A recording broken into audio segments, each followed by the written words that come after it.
28 വർഷങ്ങൾക്ക് മുമ്പ് ഷൊർണൂർ റെയിൽവേ സ്റ്റേഷന്റെ വിജനതയിൽ വിറങ്ങലിച്ചു നിന്ന 5 വയസ്സുകാരൻ അണ്ണാമലൈ ഇനി father Vivek Martin. Jhansi bishop Bilfred മോറസിൽ നിന്നും ഇക്കഴിഞ്ഞ 16-ന് പട്ടം സ്വീകരിച്ച ഫാദർ വിവേക് വരാപ്പുഴ അതിരൂപതയിലെ തുണ്ടത്തിൻകടവ് ഇൻഫന്റ് ജീസസ് ദേവാലയത്തിൽ ഓഗസ്റ്റ് 24-ന് പ്രഥമ ദിവ്യബലി അർപ്പിച്ചു. ജാൻസി രൂപതയ്ക്ക് വേണ്ടിയാണ് അദ്ദേഹം പട്ടം സ്വീകരിച്ചിരിക്കുന്നത്.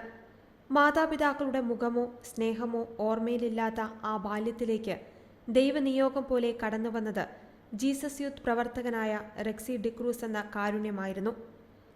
ചേട്ടാ, എനിക്ക് പഠിക്കണമെന്ന ആ ചെറിയ കുട്ടിയുടെ ആഗ്രഹം തെരുവോരങ്ങളിൽ അണഞ്ഞുപോകുമായിരുന്ന ഒരു വലിയ സ്വപ്നത്തിന് തിരിതെളിയിക്കുകയായിരുന്നു. നിയമപരമായ അനുവാദത്തോടെ റെക്സിയും കൂട്ടുകാരും ആ കുഞ്ഞിനെ ചേർത്ത് പിടിച്ചു. അട്ടപ്പാടിയുടെ മലനിരകളിലും പിന്നീട് കൊച്ചിയുടെ മണ്ണിലുമായി അവന്റെ ബാല്യം വികസിച്ചു.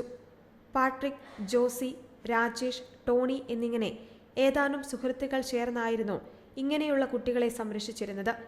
ഓരോരുത്തരുടെയും വീടുകളിൽ സ്വന്തം മക്കളോടൊപ്പം 10 കുട്ടികളെ കൂടി സംരക്ഷിച്ചു.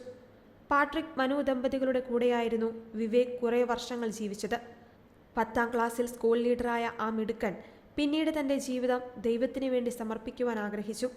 10ാം ക്ലാസ് കഴിഞ്ഞപ്പോൾ തനിക്ക് സെമിനാരിയിൽ ചേരണമെന്ന ആഗ്രഹം പറഞ്ഞെങ്കിലും കാത്തിരിക്കാനായിരുന്നു റെക്സി പറഞ്ഞത്.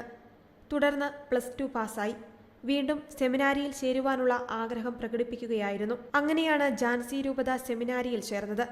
സെമിനാരി പ്രവർത്തനത്തിന് മുമ്പുള്ള ഇടവേളയിൽ കമില്യൻ വൈദികരുടെ നേതൃത്വത്തിൽ HIV രോഗികൾക്കായി ആലുവയിൽ പ്രവർത്തിക്കുന്ന സ്നേഹതീരത്തിൽ ആംബുലൻസ് ഡ്രൈവറായും ശുശ്രൂഷകനായും സേവനം ചെയ്ത് കാരുണ്യത്തിന്റെ പാഠങ്ങൾ നേരിട്ടറിഞ്ഞു.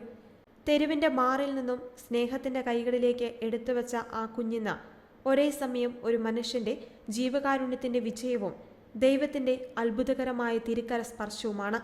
റെക്സി ഡിക്രൂസിന്റെ സംരക്ഷണത്തിൽ വളർന്ന 2 പേർ ഇതോടെ വൈദികരായി.